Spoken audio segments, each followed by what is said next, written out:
வணக்கம், Jayanthi tips and video. இப்போ சிறுகீரை கூட்டு செய்கிறத பார்க்கலாம்.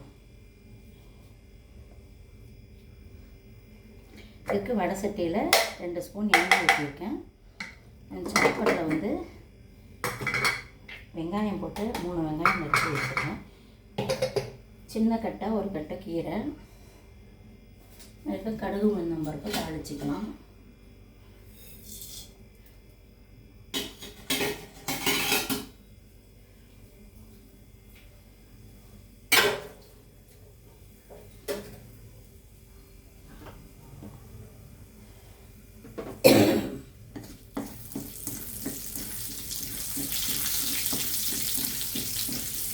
வரமிளகா கிள்ளி தாளிச்சிக்கலாம். சிறுகீரை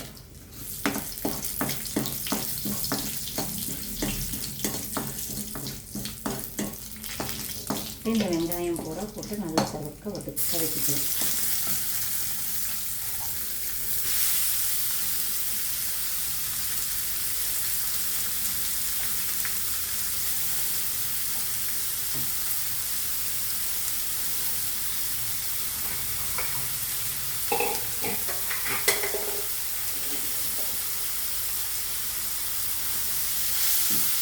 இந்த கூட்டுக்கு காஃபி பருப்பு, துவரம் பருப்பு எது வேணாலும் போடலாம். ஒரு 2 போட்டாலுமே நல்லா டேஸ்ட்டாக இருக்கும்.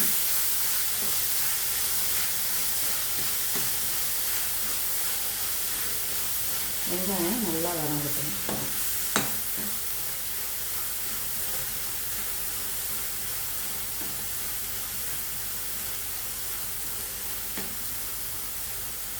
இது சிறுகீரையை ஆஞ்சி கழுவி வடிகட்டி வச்சுருக்கேன்.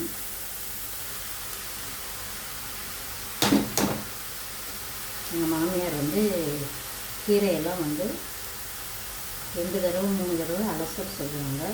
தண்ணி நிறையா பிடிச்சி அலசினா தான் அடிமண்ணை போகும்ட்டு. இன்னைக்கு சிறுகீரைக்கும் உப்பு கம்மியாக போடலாம்.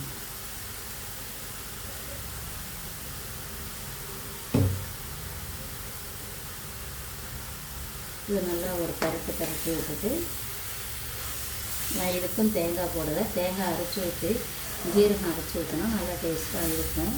இன்றைக்கி நான் தேங்காய் போடலைங்க. இந்த மாதிரி இதை பரட்டி விட்டுட்டோம்னா கீரை ஒட்டாப்புற வந்துடும். கீரை கூட்டு எல்லாருக்கும் செய்ய தெரியும். பிகினர்ஸுக்காக இதை நான் செஞ்சு காட்டுறேன்.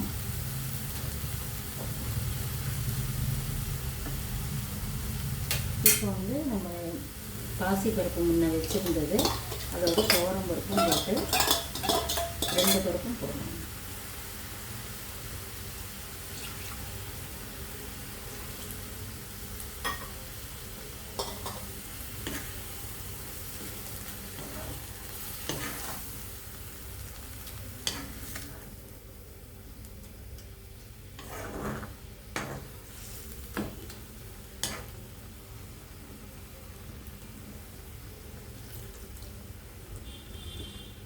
இதை போட்டு மூடி வச்சு சிம்மில் வச்சுட்டு ஒரு மூடியை போட்டு மூடி வச்சோம்னா 10 நிமிஷத்தில் எடுத்துடலாம்.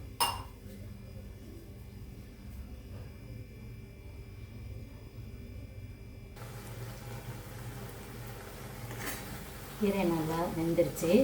சிறுகீரை நீர் நல்லா இறங்கும். உப்பு சத்து உடம்புல இருக்கிறதும் இறங்கும். சிறுகீரை உடம்புக்கு ரொம்ப நல்லது. சிறுகீரையில் நம்ம சட்னி மாதிரியே செய்யலாம். அதையும் சாதத்தில் போட்டு சாப்பிடலாம். இந்த கூட்டுக்கும் தேங்காய் போடலை.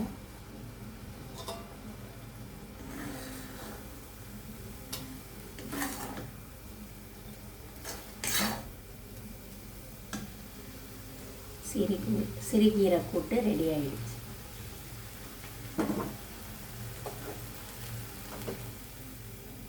நன்றி, வணக்கம்.